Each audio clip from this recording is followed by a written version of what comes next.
1 Samuel chapter 20.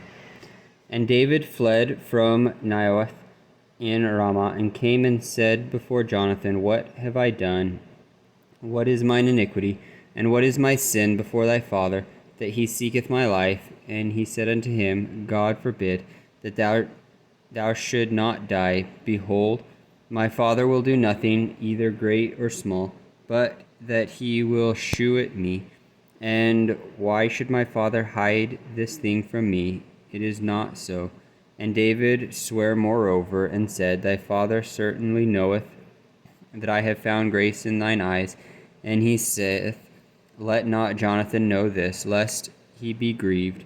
But truly as the Lord liveth, and as thy soul liveth, there is but a step between me and death.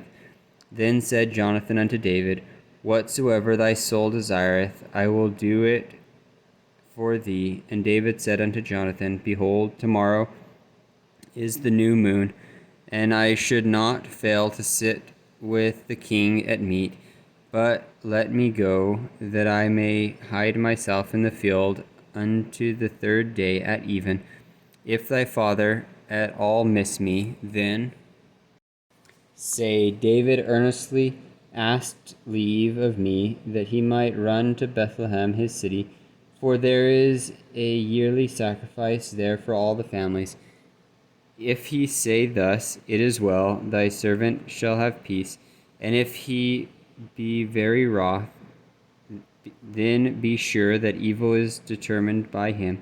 Therefore thou shalt deal kindly with thy servant, for thou hast brought thy servant into a covenant of the Lord with thee. Notwithstanding, if there be in me iniquity, slay me thyself. For why shouldest thou bring me to thy father? And Jonathan said, Far be it from me, for if I knew certainly that evil were determined by my father to come upon thee, then would not I tell it thee? Then said David to Jonathan, Who shall tell me? Or what if thy father answer thee roughly? And Jonathan said unto David, Come, and let us go out into the field. And they went out both of them into the field. And Jonathan said unto David, O Lord God of Israel, when I have sounded my father about tomorrow any time, or the third day, and behold, if there be good towards David, and I then sinned not unto thee, and shew it thee, the Lord do so, and much more to Jonathan. And if it please my father to do thee evil, then I will shew it thee, and send thee away, that thou mayest go in peace. And the Lord be with thee, as he hath been with my father.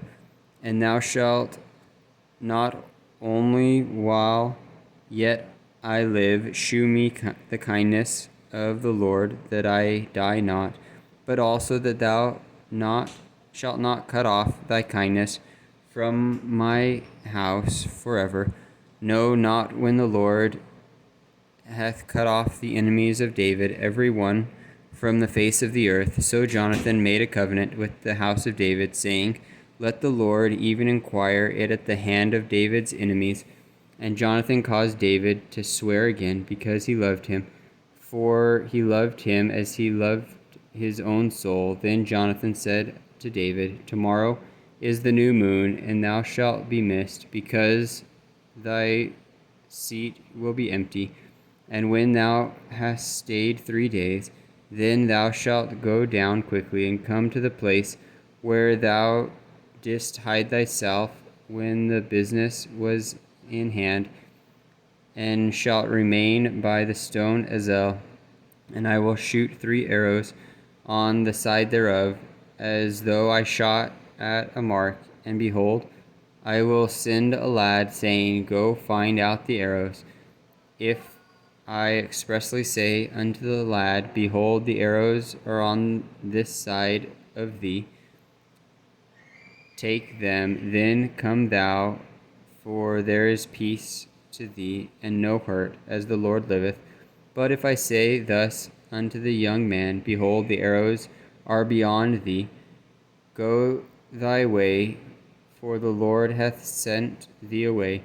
And as touching the matter which thou and I have spoken of, behold, the Lord be between thee and me forever. So David hid himself in the field.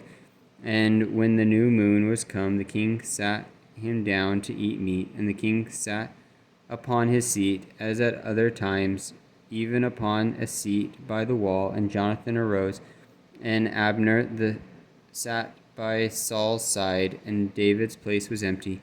Nevertheless, Saul spake not anything that day, for he thought something hath befallen him. He is not clean, surely he is not clean. And it came to pass on the morrow, which was the second day of the month, that David's place was empty. And Saul said unto Jonathan his son, Wherefore cometh not the son of Jesse to meat, neither yesterday nor today? And Jonathan answered Saul, David earnestly asked leave of me to go to Bethlehem. And he said, Let me go, I pray thee, for our family hath a sacrifice in the city, and my brother, he hath commanded me to be there. And now, if I have found favor in thine eyes, let me go away, I pray thee, and see my brethren. Therefore he cometh not unto the king's table. Then Saul's anger was kindled against Jonathan, and he said unto him, Thou son of the perverse rebellious woman, do not I know that thou hast chosen the son of Jesse to thine own confusion, and unto the confusion of thy mother's nakedness? For as long as the son of Jesse liveth upon the ground, thou shalt not be established, nor thy kingdom. Wherefore now send and fetch him unto me, that he shall surely die. And Jonathan answered Saul his father, and said unto him, Wherefore shall he be slain? What hath he done? And Saul cast a javelin at him to smite him, whereby Jonathan knew that it was determined in his father to slay David. So Jonathan arose from the table in fierce anger, and did eat no meat the second day of the month, for he was grieved for David, because his father had done him shame. And it came to pass in the morning that Jonathan went out into the field at the time appointed with David, and a little lad with him. And he said unto his lad, Run, find out now the arrows which I shoot. And as the lad ran, he shot an arrow beyond him. And when the lad was come to the place of the arrow which Jonathan had shot, Jonathan cried after the lad and said, Is not the arrow beyond thee? And Jonathan cried after the lad, Make speed, haste, stay not. And Jonathan's lad gathered up the arrows and came to his master. But the lad knew not anything, only Jonathan. And David knew the matter. And Jonathan gave his artillery unto his lad, and said unto him, Go carry them to the city. And as soon as the lad was gone, David arose out of a place toward the south, and fell on the face to the ground, and bowed himself 3 times. And they kissed one another, and wept one with another, until David exceeded. And Jonathan said to David, Go in peace, forasmuch as we have sworn both of us in the name of the Lord, saying, The Lord be between me and thee, and between my seed and thy seed forever. And he arose and departed, and Jonathan went into the city.